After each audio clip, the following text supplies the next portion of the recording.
Utmians, tinka me chasa hopo ma putina noya. Lolova Numatafa. Fui baniaga. Tolpede bakidanko. Yippee!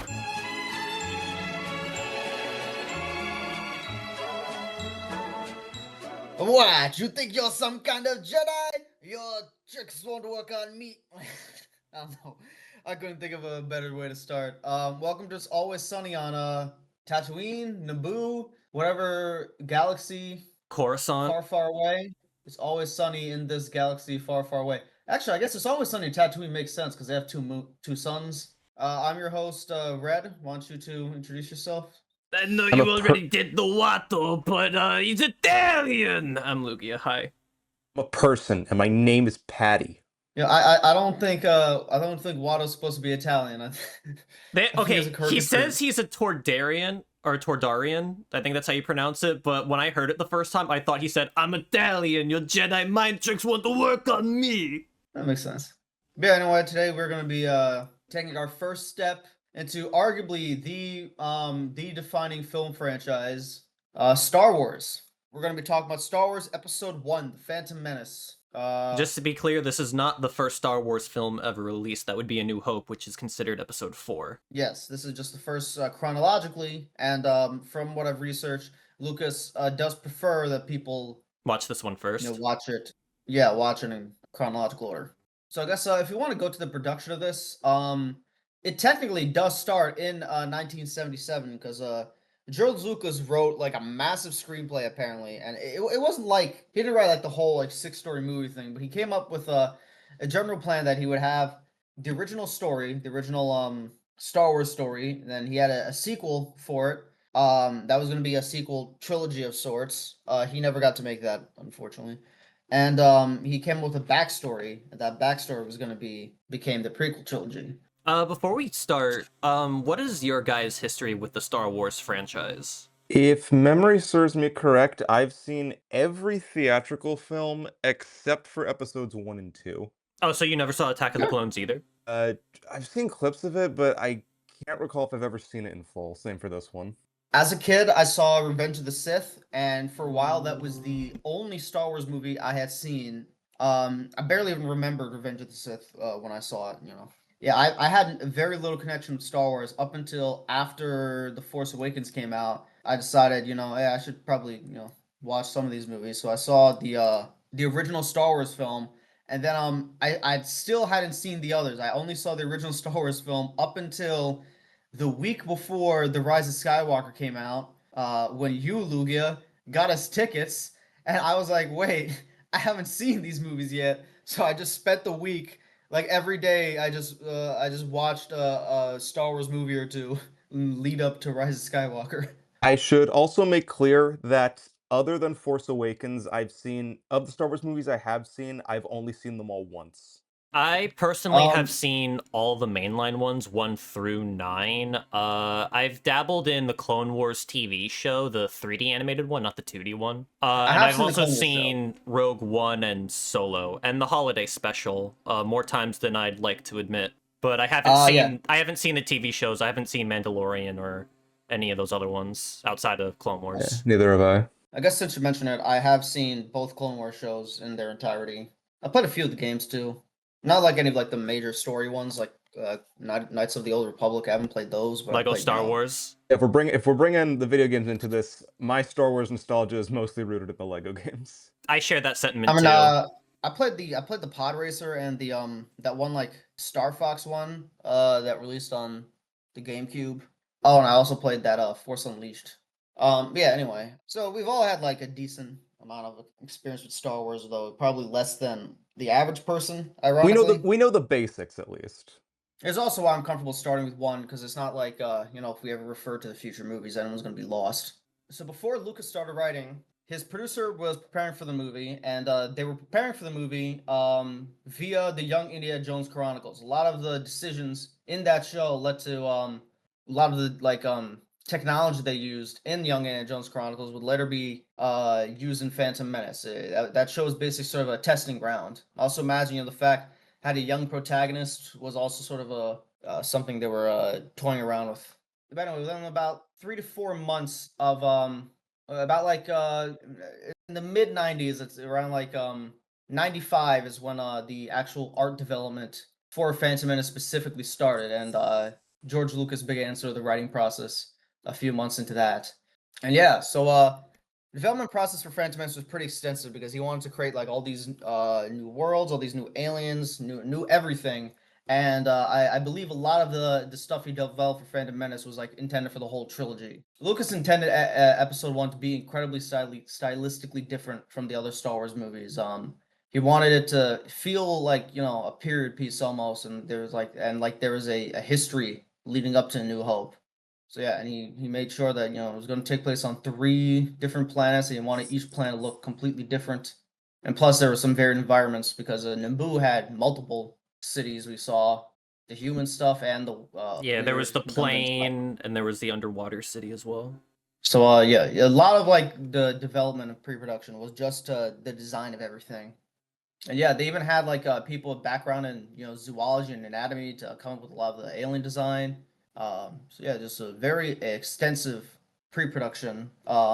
Which makes sense. I mean, the pre-production was in for about 4 years, maybe even 5 years. It is how long it took to develop this film. So also had a much more extensive costuming thing because he wanted the society to be a lot more sophisticated than the ones in the original trilogy. The whole idea is like this movie is that like this used to be like at Empire at its peak. We're gonna basically see the decline in the last film, and then you Then can we fill get in the to A New blanks that Hope. between. Yeah, you can fill in the blanks that in between 3 and 4, things just got really shitty. The dresses, Um, though, especially for the queen, I can't even tell what I'm looking at. Like at one point, her hair just becomes like a scale. I guess a that's lot of those were stylistic. like East Asian or like inspired and like Arabic. It was inspired by like different things from all around the world. So it's not like really that absurd because there's some basis and stuff. A lot of like the accents and a lot of these decisions are taken from different things. Like Newt Gunray, a couple things from him were taken from like Thai culture. So the casting was pretty interesting. So Samuel L. Jackson, I guess at one point in an interview, said he was interested in showing up in Star Wars. So George Lucas, I guess, saw that and was like, "Hey, you want to play Mace Windu?" Tupac was also originally considered for the role of Mace Windu, which is crazy. Obviously, Tupac, died, so that couldn't happen. Ray Park was originally a member of the stunt crew, but George Lucas, after like reviewing a lot of the stunt footage, he just thought, why not just give the role of Maul to him? I know he barely talks in this movie, but Darth Maul's voice is actually dubbed over by someone else though. It's only one line anyway. Keira Knightley was also okay. This is probably just gonna be obvious, just like due to the nature of Star Wars' stature and history. But a lot of the people in this movie were fans of Star Wars, and they auditioned because it was a Star Wars movie. Keira Knightley was one of them. They casted Keira Knightley just because she looked incredibly similar to Natalie Portman, and Knightley admitted that their mothers could not tell them apart, especially in full makeup. Anakin Skywalker is probably the most extensive audition process. Over 3,000 actors, including a lot of people that are kind of famous. Haley Joel Osment auditioned. Cameron Finley auditioned. Justin Burfield, that's Reese from Malcolm in the Middle, and Michael Angario, who was also in a couple TV shows. Jake Lloyd was ultimately the final pick. We've talked about Jake Lloyd before in his hit movie Jingle All the Way. Benicio del Toro was actually the original role actor for Darth Maul, by the way. That's something that a lot of people don't know. So Benicio del Toro was originally Darth Maul, but he had to leave the project. When he left the project when he found out all the lines were cut except one, so he was like, "Yeah, I'm out." Do you know how many Uh, lines were originally planned for Darth Maul? I have no idea. I could not find that information, but yeah. Another fun fact: Michael Jackson wanted to play Jar Jar, but Oh, that Sorry, didn't. what? yeah, yeah. That didn't come to pass because he wanted to do it in prosthetics when Lucas wanted to do it in CGI. Yeah, Joseph Fiennes also almost played Obi-Wan, and the only reason he didn't get the role was because George Lucas's daughter didn't like him. That's got to be rough. According to McKay, in the first draft of the script, Neeson's character was originally going to be Obi-Wan Kenobi, and McGregor's character was going to be named Qui-Gon Jinn, with a young Qui-Gon taking on the name of Obi-Wan Kenobi upon his elder's death. However, I guess they thought that was stupid, so they didn't do it like that. It is a little more confusing in retrospect. I can see why they omitted that idea. Sofia Coppola learned how to direct because of this movie. She was writing her her debut film. She was like preparing the script for that. And when she found out that Lucas would be making a new movie, she asked him if she could accompany him during filming so she could, learn the ropes of how to make a film. So technically, she has a cameo in this movie because it'd be easier to have her as an extra, if she's gonna be on set every day. So yeah. Yeah. Filming was it was a mix of sound stages in England and a couple other places. A lot of the desert scenes were shot in Tunisia.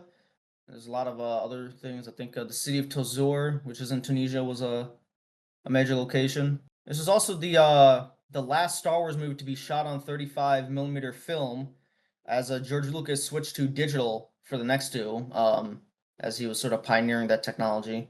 And yeah, also I believe this is the first whatchamacallit movie to use the non-linear editing system, which was again digital editing. We could probably go into like a lot with how much of the prequels sort of like innovated technology. I know it was a big pioneer in like CGI and blue screen and whatnot. And I yeah, forget. overall, This came out before the special editions of episode 4, right? no, the special editions came out first. First, And okay. a part of what happened in the special editions was like they were also testing out technology. I know a lot of the CGI and whatnot was that was basically like a practice run for people. Again, so the special editions like Young Indiana Jones Chronicles, like they were always intended as their own thing, but like the team like was making it knowing that they were going to end up using a lot of these techniques for the future thing. So yeah. Gotcha, okay. Yeah, this ultimately it was a breakthrough in computer generated effects. I believe 1,950 shots have visual effects, which sounds like a lot, and it was at the time. It's not a lot anymore. Just to be very clear with that. That is not unusual anymore. And the research was pretty interesting. I know for the pod racing thing, the VFX crew went to a jetcraft junkyard and like was scavenged for engines and stuff. There was like I think 9 different R2D2 models, one for the actor, and then there was a couple motorized ones. And yeah, basically they decided which aliens were going to be CGI and which ones are going to be puppets and masks, just depending on whichever one they thought, whichever option was going to be cheaper. So they basically like designed all the aliens at first, and then they decided like, all right, how are we going to like execute this? It I'm wasn't like, surprised they decided on Jar Jar being CG because I would figure that would be more expensive than a costume. I think it's just like the prosthetics for that would be like super extensive because like his hair got like the rabbit ears and like a huge ass beak, And it he's would also be really difficult for him skinny. like, not to move. Yeah. My theory for why Jar Jar Binks was like CGI is just because he wanted him to be like a full slapsticky like cartoon character, and like anything that wasn't like CGI was probably going to be a lot more limiting in doing that. Like if you really think about it, in a story level, he functions very similar to like C-3PO in like the original movies. They obviously could have just used C-3PO, but like C-3PO is like a very stiff sort of character. So He's they also don't want in to do this that. movie, but they don't give him much attention. And I guess last thing I want to mention is the music. For the most part, the Phantom Menace score was it wasn't composed any differently from how the other movies were, although Williams decided to use more electronic musics like synthesizers. While composing Anakin's themes, William wanted to reflect the innocence of childhood, but they also use elements of the Imperial March throughout, just to like foreshadow Darth Vader. In fact, this whole movie just uses a lot of sort of dramatic irony. Okay, but yeah, let's get into the lead up to Phantom Menace. So this was obviously one of the most hyped up movies of all time. I mean, we were around for Force Awakens, so we all remember how hyped up that was. Yeah. And Force Awakens came off if much more negative environment towards Star Wars, so the hype for this was even higher. I've actually been reading a bunch of old comic books from the 90s lately. One of them is the Boondocks. And what's really funny is the Boondocks. It's Aaron McGrew is a huge Star Wars fan, so there was like straight up an arc in the Boondocks where it's about like Aaron McGruder being hyped up for Star Wars. I was funny is he ended up being pretty disappointed by the movie, and you can also see that in the comic, which is kind of funny. But anyway, the first teaser trailer was before Meet Joe Black, and apparently this led to Meet Joe Black's box office being a lot higher than projected because allegedly a lot of people were buying tickets to see the trailer for Phantom Menace. They only bought tickets to Meet Joe Black to watch the trailer. Eventually, for later movies, to keep fans from believing the movie was older, some theaters played the teaser an additional time after the film finished. I think that only affected the box office for Meet Joe Black That's it, unless you guys have anything you want to mention. I did hear somewhere once that the hype for this movie was so high that some businesses and schools just gave their students and employees the day off because they knew that they were just gonna skip anyway. I don't know that, but that's interesting. Oh, I guess one more thing to mention is I've seen this movie like multiple times. I've seen both versions of this film. I'm curious, which version did you see? Was Yoda a puppet in the version you saw, or was it CGI? It's CGI. Yeah, CGI. Okay. So the original theatrical version of this movie, Yoda was a puppet, and then they replaced it with CGI in the home in later versions just because he was CGI in the other two prequels, and I think they just wanted consistency there. Phantom Menace became the fastest selling DVD title at the time, with 2.2 million copies being sold first week of release. Phantom Menace's record for fastest selling DVD was broken upon the release of Shrek on DVD. All right, let us get into the plot of the movie. Now, I am going to explain the plot in detail, just because I understand. From what I have gathered from talking to other people, is a lot of people get very confused about the first act of this movie, but they aren't confused about the second act. So I want to get into that. Okay. So effectively, the conflict of the movie is the Trade Federation is protesting taxes. And Palpatine is using this to goad them into starting a war on his own planet so he can use this political ammo to oust the Chancellor and seize control. Effectively, it's a false flag attack. A lot of people apparently did not understand this was happening, which I understand why, but that is what the general Palpatine's plan is. And we're introduced to the movie in medias res as the Jedi is being sent to negotiate, only to learn that this is a way more hostile situation than they thought. So the first act is basically them realizing this is a hostile situation, trying to flee the planet, trying to negotiate with the Gungans, who reject his negotiation offers, and then once that happens, they're like, all right, let's just save the queen and try to go back to the capital to get a much more proper response to this incursion. And then from this point, they crash land on Tatooine accidentally, and then that whole like hour of the movie is just them just trying to figure out a way to get off this planet. And yeah, and then the last act is them going to the capital and having the Senate getting Senate support and then mounting a response to the Trade Federation's invasion. Were you guys able to understand the movie the first time you saw it? Okay, the first time I saw the movie was like years ago. This isn't my first rodeo with Phantom Menace, but I don't remember struggling too much on trying to understand what was happening. I was able to like follow the movie, but I remember like the actual like details of the Trade Federation thing was like confused me, because I think what confused me was like I didn't understand why the Trade Federation was doing what it was doing. I understood what Palpatine's moves were, but I just didn't understand the Trade Federations, and I guess I think when I they're first protesting saw it, taxes. I think when I first saw it, I thought they were just a bunch of like greedy fucks. But yeah, it makes much more sense on a rewatch. I only bring this up just because like this movie has such a negative reputation because a lot of people generally just do not understand what's going on. Like they just aren't able to follow it for the first half hour.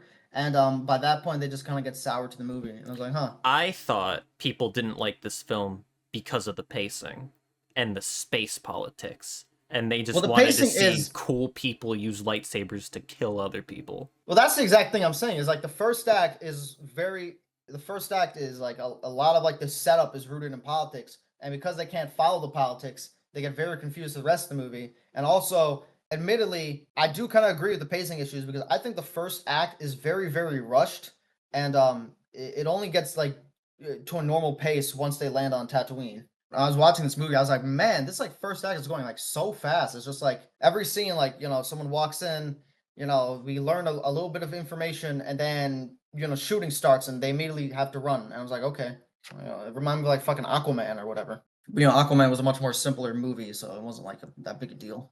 I guess I gave you the basic overall gist of the overarching arc, but let me actually get into the nitty gritty a bit. So we're following Jedi Master Qui-Gon Jinn and his apprentice Obi-Wan Kenobi. So they're sent to negotiate, but obviously they find out that they're not willing. So they flee to Naboo. Amid the ground invasion, Qui-Gon is rescued, or it rescues a Jar Jar Binks. They decide to take the opportunity to use him as a liaison to negotiate with the Gungan leader. The Gungan leader doesn't really help them, but they use their Jedi mind trick to at least get a spaceship. to the capital city. At the capital city, they rescue the queen. They get aboard her spaceship and intend to reach the Republic capital. The ship is damaged though, so they land on Tatooine, hoping to have the ship repaired. They have Qui-Gon, Jar Jar, R2, and Padme in disguise, so they don't know it's Padme.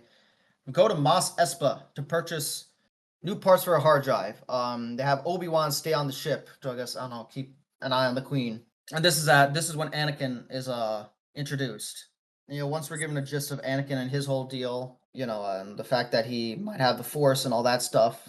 He's got like billions of midichlorians in him. Yes, which annoyed a lot of people, but I because I'm a Berserk fan, I actually thought it was kind of interesting, which is gonna sound weird, but the whole story of Berserk is like it's about a very realistic world becoming a fantasy world. So when I saw it, I took it as like, oh, that's kind of interesting. We're seeing like this much more hard sci-fi world become a fantasy world. So I didn't take much issue with it, and I was like midichlorians are very clearly just like mitochondria. So I was like, functionally, it's like it has a basis in real life biology. So whatever. But anyway, we found out Anakin has a lot of potential. So Qui-Gon and Anakin sort of devise a plan to get him to compete in pod racing so they can get money for their parts, as well as get Anakin his freedom. And then we have the epic pod racing scene, which is probably the most beloved part of this film. Like even people who hate this movie kind of like that scene. But anyway, after this, they escape. As they escape, they get attacked by Darth Maul, and that's when they finally understand that there's a Sith presence in this whole scheme. We go to the Galactic Senate. Palpatine persuades Amidala to call for a vote of no confidence, and then they go to Naboo, where we have this epic climax where there's a ground invasion that Jar Jar and whatnot is dealing with. Then on the spaceship, Obi-Wan and Qui-Gon are fighting Darth Maul, and then Anakin is basically doing the same shit Luke was doing in the first movie, where he's like flying around in a spaceship. I'd argue it's one of the more varied climaxes of Star Wars history. I'm sure you guys can tell just based on like the little comments I made, but I actually did not hate this movie, and I want to know, what did you guys think? Yeah, I didn't hate it either. I didn't love it, but like I think it's fine. It's definitely better than the sequel trilogy, all of them.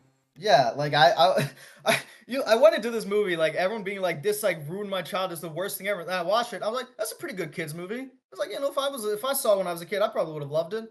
It's like, it's not that bad now. Like it's okay. if I had never seen anything Star Wars related and this was my entry, yeah, I'd be curious to see where it goes. I mentioned it before, but I'm not a huge fan of like the Harry Potter movies. But like, I remember I saw the first Harry Potter movie, and like that movie has a great first act, and I thought like the other two acts were kind of boring. I have a kind of reverse opinion here, where I think the first act here is shitty, but the rest of it is actually pretty okay. And it's like they both have pretty bad child acting, so like it's not like I can even like hold it against them. So like everyone's like, I remember people are like, oh, Harry Potter's like did what Phantom Menace did, but better. But I'm like, did it? Like I think they're about like equally good, probably. I don't know. I feel like this movie is like it's the type of movie that could definitely like grow on you over time, because like the only thing that like holds you back is just like I guess the first act. I don't know. Honestly, I didn't really mind the first act all that much. I mean, yeah, the Jar Jar's annoying. I mean, that's kind of a given when it comes to the Phantom Menace, like in its entirety. Like people make fun of Jar Jar. He's supposed to be this wacky comedic character, and George Lucas loves him, but everyone else doesn't. Yeah, Jar Jar wasn't. He's Jar okay. Jar wasn't in this movie as much as I thought he was gonna be. Like I thought he was gonna be like this huge annoying like presence that was gonna like interrupt anything. But like honestly, like there's like that one scene in the first act, a handful of gags in the second act, and then he just does like like one gag in the climax. I'm like, huh. Like I kind of thought he was gonna be like in it more. I do think he's completely unnecessary for the second act. So like, yeah, they did not need to bring him along to Tatooine. Yeah, he probably could have just stayed on the ship with Obi-Wan. I would say that's like my only main criticism of Jar Jar is that like I get why he's in the first act, I get why he's in the climax, I don't get why he's on Tatooine. Yeah, my theory for why this movie is so hated is that like I don't think it did a great job communicating the stakes. Because from what I understand, that's like where most people's issue is. Because like in the original, you watch the movie and you immediately know, okay, the goal is to save the princess, stop the death machine. Here, it's a trade situation. And I feel like a lot of people, they didn't really read the title scroll, and when the movie just immediately starts with them negotiating, them immediately getting ambushed, I imagine like a lot of them just got kind of confused about what was going on. Like when you imagine like you first see it in 1999, like we obviously had some context going in, so we were able to enjoy it Yeah. on a level they weren't. Because this was supposed to be like during a time of peace, like before, you know, Darth Vader was ever a thing and like the Empire was like the biggest threat known to the galaxy. These were much simpler times where they didn't have like those high stakes, and the Sith presence wasn't even known until later on in the film. And the Yeah, Sith were but also, basically it's like just a like long lost concept, like according to the Jedi. Like they haven't seen a Sith in like years, if not millennia. I don't even mean it like that. I don't even mean it like that. I just mean like their only idea of the Jedi was just like Obi-Wan and like Yoda being stuck in these like weird desert planet. And then you open the movie, you have these two Jedi, and they're like, we're here for trade negotiations. So it's like, oh wow, this is Jedi at their prime or whatever. And then immediately they get assaulted, and you're like, oh wait, why are they getting assaulted? Because you know, I didn't really the opening scroll was like very long and confusing, so I didn't really get it. And then suddenly, they're running around. It was like it's the kind of thing where like, we already kind of understand like the Jedi just because we grew up in a post prequel world, so we're familiar with this order. Like they probably had, nobody knew what the Jedi Order was prior to this movie, so they probably had no fucking idea like we did. I remember George Lucas, when he talked about the original Star Wars, he mentioned that like, you don't even meet Luke until like the first half hour, and you don't really like the entire like first 30 minutes of Star Wars is just establishing the world and the stakes. I don't think he did that here because I think he figured people would be able to pick up on it a lot quicker. But from when I talked to people who like saw the movie at the time, they did not pick up on it. They were kind of lost.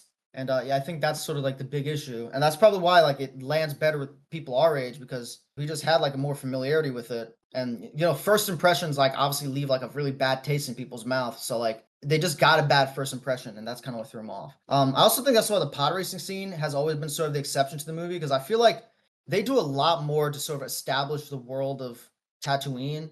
So when the climax of that happens with the pod racing, you know exactly why they're doing it, all the stakes of the matter, and all that stuff. When like in the first act, if you're not like actually like paying attention or you don't already have kind of a gist of what the conflict is and the world is, I imagine like you're probably just gonna be wondering is like why are they running around? I remember I think the first time I saw it, I got a little bit confused about when they got to the planet because I think like there was like some noise outside, so I missed the line about I missed like one line of dialogue from Qui-Gon that explained like what was going on. And I was like, huh. I was like, now the thing about it, yeah, if you aren't like completely locked in, you miss like one line of dialogue, you're probably just gonna be confused for a second about like, oh yeah, how did they get here? And I was like, okay, I guess that makes sense. That's why I harp on the first act because I feel like that's like the only act where like it's so tight and it throws you just immediately in, and that like it's very easy for you to get confused and sort of like lose track of things compared to the first act of the original Star Wars, which is a lot slower. So it's a lot all at once. You're thrown right in, and if you miss even like one detail in the title scroll or the politicking scenes, you're probably gonna be lost about why anyone's doing anything. Well, you're right about one thing, Master. The negotiations were short. But yeah, so I think like some people just got mixed up on exactly what each party's goals were. We're introduced to the Jedi's as like these like soldiers basically, and it was like, huh. I imagine that threw people off because like that's not how they were really portrayed in the original movies. So I imagine that that took them a second to get worked up. That's actually interesting. Like I feel like every Star Wars movies like changes something about the previous ones. So I always imagine like what people thought of the world before said sequel came out because like when you had the original trilogy, the Jedi were kind of like a dying concept, and it's not even this. That was like if you watch like Star Wars Episode 4 and Episode 5, like they clearly like change about a bunch of things about the Jedi in like the first one. Like one like somebody I kind of like May the Force be with you is like it's treated as like this like classic like Star Wars things, but in the movie Obi-Wan just says the Force is with you, and the only person who says May the Force be with you is Han Solo, and he says it because he doesn't believe in the Force, but by the end he kind of does, so he's like hesitantly saying May the Force be with you. Also, Darth is like a title in the sequels and whatnot because like Darth Sidious, Darth Plagueis, Darth Vader. In the first movie, they just act like Darth is his name, like his first name is Darth, his last name is Vader. That's how they talk about him in the movie. They refer to him as Darth, just like as a first name in the first movie. Which is kind of funny. It's like, there's a lot of these little things in there where it's like, huh. Like I can imagine like people probably have like very different conceptions of things in the world. When Obi-Wan mentions the Clone Wars, you're given like a different impression. Which lightsaber duels were also changed dramatically between movies. If you ever like rewatched the original cut of A New Hope, they're just two old men like batting each other with sticks.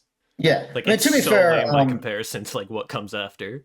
To be fair, I don't think many people had issues with the choreography being more complicated here because they're like, oh, these are the Jedi at their prime. Like, of course they're gonna have like much more, and they're fighting like, most people don't have issue with that, But yeah, I imagine like in the decade, a lot of people built up a bunch of like their own ideas of what the world is like, and this probably just completely was different from what they expected, which I imagine was made them pretty hostile compared to us, where the prequels was we always, this is what the world always was to us. I don't think this movie spends as much time trying to introduce people to this new world as the original Star Wars did. The original Star Wars, it's just the princess gets captured for protesting against the Nazis, and then they reveal they have a death weapon they'll use to quash dissent. Like half hour later when we get introduced to Obi-Wan is when like much more of the lore stuff comes in. Here it's more of like negotiations failed, so we must mount a more proper response to this war being started due to taxation issues. That's probably a little bit less easy for people to like latch onto. I feel like it gets very simple once they land on Tatooine in both movies, just because like it's two good dudes who got sent to get help, and then they crash land on a desert planet, and then the rest of the story is just them trying to get off the planet. Yeah, and that's when you meet Anakin, and he's an integral part of Star Wars lore. Yeah, so Luke, clearly, like the focus like, is on him for a majority of that. Yeah, but I'm also saying that's what happens with in Phantom Menace, because like it's these two dudes that are trying to get to one place, and they crash land on a desert planet, and then they meet this kid who's a Skywalker, and I was like, huh. Again, I think like the movie becomes like it becomes very familiar once you land on Tatooine, which I think helps a lot of people. I think is again why a lot of people seem to have less issue with the Tatooine section. Even the ending of the movie is kind of similar to the fourth one, where you have, the main Skywalker use a ship to blow up a station from the inside. Speaking of like that, I actually kind of want to talk about the climax. One of my hot takes, and I'm not sure how many people agree with me, I think this is one of the best climaxes of the entire series. I agree. I really think episode 3 is better for that, in my opinion, but this one's still really good. Here's the thing. I think the fight in episode 3 is honestly like a little bit too long and silly. When here, I think the Duel of Fate scene is a great fight scene, and we also get to cut between a great like classic Star Wars space battle and even like the ground invasion stuff. I don't think is like that bad. So I'm like, I don't know. I think it's varied. They do a good job like pacing it and like divvying it all up. And, it's balanced, and the intense moments stick out with you. Like when Obi-Wan and Qui-Gon are like behind the security walls, and Darth Maul is just walking in place, staring Qui-Gon down. Like that just sets the tone for what happens next. Yeah, and it's a great like character meet moments too, because like you see like Obi-Wan's impatient, Qui-Gon is like sort of zen, and Darth Maul is just like fueled by anger. I think this movie does a lot of things right, especially with the action. We talked about the characters right there in that one scene. What do you guys think of the characters? I want to give my compliments to Qui-Gon, because he was more of an interesting character than I thought he would be, where he's kind of like, he has the guise of a wise master, but he's also somewhat foolish. He's very foolish, and he's such a shit. He leaves a lot of things up to chance as well. That's my exact opinion. I think Qui-Gon is great in this movie. He's so much fun. Even the Jedi Council is like, you are not a part of the council because you make some terrible decisions, and this kid is gonna be like the embodiment of evil. Fuck you. Qui-Gon is like, he is like the definition of like a trickster. He constantly cut corners. I think it's really funny that like his MO is, rather than like actually deal with an issue, he'll use whatever tricks at his disposal to end shit. He constantly skirts rules and protocols. He lies and withholds manipulations. And when like push comes to shove, he's just gonna try to like Jedi mind trick people into just doing shit he wants. It's like so funny. Credits will do fine. Hey, no! Manipulates the dice so that it lands on the blue. Yeah, he messes with like the Gungans the same way. Like it is really funny how little of a fuck he gives. The ability to speak does not make you intelligent. Yeah, also he constantly snarks like that. I was like, man, like this is like, I remember people like thought he was like really stoic and boring, and like when I watched the movie, I was like, no, he's not. He's really fucking funny. Honestly, I think he's one of the more interesting characters in Star Wars lore. I also really like how Obi-Wan's in this, because like, obviously we know Obi-Wan is this like wise, like legendary figure. So it's kind of like, I think it's very compelling that in this movie, he's kind of an impatient brat. And I was like, huh, it's kind of interesting seeing like him develop throughout the 3 movies into this, more capable guy. I was surprised to see how little screen time he got in this compared to Qui-Gon, because Qui-Gon's basically the main character for most of the ride. But I mean, there's 2 more prequels that explore Obi-Wan's relationship with Anakin and the fall of the Jedi and like how he takes that personally. So I mean, I'd say they were Obi-Wan's planting the the main seeds character with of him Attack for of the this Clones. one at least.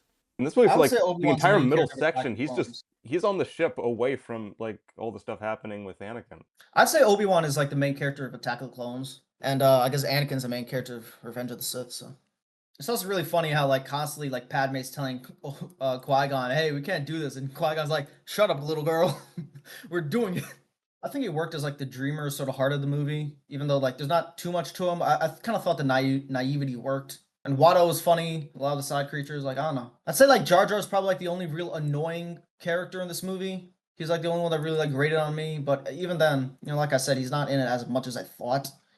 I just think that like he could have been in it a little less. He's in the other prequels, but his significance is much shorter. It's dialed back because you know, Yeah. believe it or not, George Lucas actually does listen to criticism, and he's like, okay, I get it. I You don't guys like understand Jar Jar." why people didn't like Jar Jar. He's a very funny character. I liked him. Okay, admittedly, I kind of thought some of the gags in the climax were funny. I just didn't think he was funny in the first 2 acts. But in the last act, I don't know, him accidentally knocking over a bunch of bombs and all the bombs just happen to actually take out all the things. I was like, yeah, that's kind of funny. I still don't could know see how it the if, like, fuck he got promoted to general.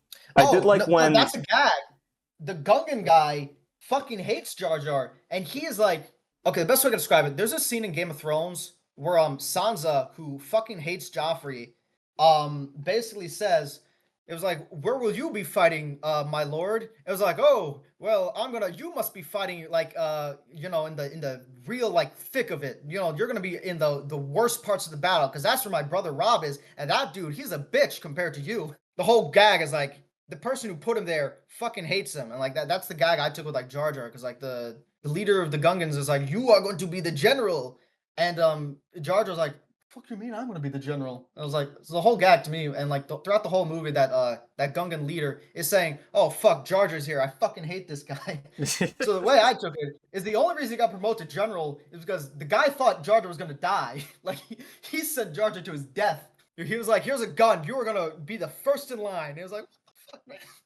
I did like when the robot, the decapitated robot arm got caught in his leg and he's trying to shake it off and it's shooting at the other droids while he's doing it.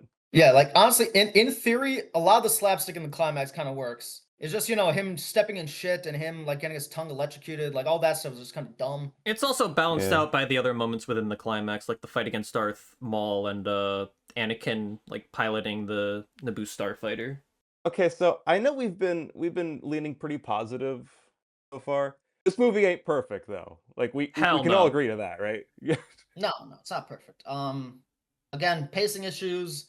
There's probably too many characters because again, like I don't think Jar Jar does much in the second act. Padme kind of works in the second act because like she's meant to be sort of like a contrasting voice to Qui-Gon, but Obi-Wan's also that contrasting voice. So I was like, I know people constantly go after Jake redundant. Lloyd, but I'm gonna be honest, I don't really think any of the other performances are that great either. I mean, I like Liam Neeson as Qui-Gon, and Ewan I McGregor like Liam is Neeson and alright. Obi-Wan. I They like were Liam Neeson and fine. They were Obi-Wan. fine, but I don't know. A lot of the others, especially the females, they just seemed pretty monotone to me. Oh yeah, especially the Queen. Yeah, the fucking Keira Knightley is like so dry in this. I mean, I guess that's Padme's the like a little better, point. but not that much better. I agree. The acting is not good in this movie. I don't think it's like as much of a deal breaker as it is for some other people personally. But you guys remember like some of those movies from like the 1950s we've talked about? The acting kind of reminded me sort of like that, like a very like 1940s sort of style. Whereas like just like from 1970s onward, there's like a lot more of like a method, much more naturalistic sort of acting. When here, it doesn't really feel naturalistic. It definitely feels like a lot more. I mean, I guess Alien, which I guess you could as a compliment, but it's like a lot more like I don't know, stilted, a lot more like simultaneously reserved, but also like heightened. Yeah, it's like a bit more reserved emotionally, but I also feel like when they're acting, like it's a lot more like heightened sort of thing, you know, like exaggerated. It's an odd sort of style. It becomes odder in some of the later movies.